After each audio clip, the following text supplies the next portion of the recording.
500 deri 1000 euro shpenzime për maturë në një vend me pagë mesatare diku 600 euro. Jetojmë në një shoqëri që i mëson fëmijët se të dukesh bukur është më e rëndësishme se të jesh i ditur. Sot për kurreshtje dëgjova shumë intervista të realizuara me maturant nga disa televizione edhe disa portale. Maturantët çdo vit na befasojnë me pamjen e tyre, po kjo nuk është ajo që kisha dashur të fol.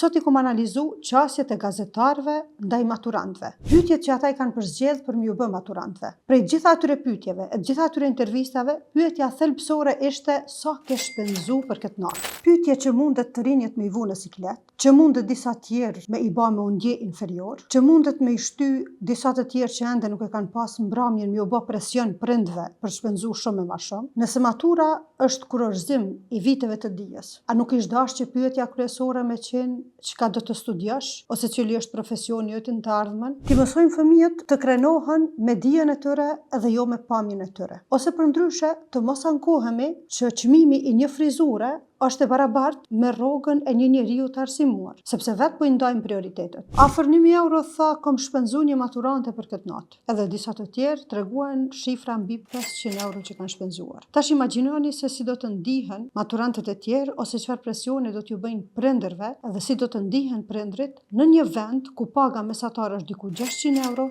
e kilogrami i djathit është. Si do të mund ta përballoj një gjë të tillë? Të dashur maturant, ju jeni të bukur edhe nëse me veshje sportive shkoni në mbrëmjet maturës. Ama në test të maturës nuk mundeni me shku pa u përgatit edhe pa lecu.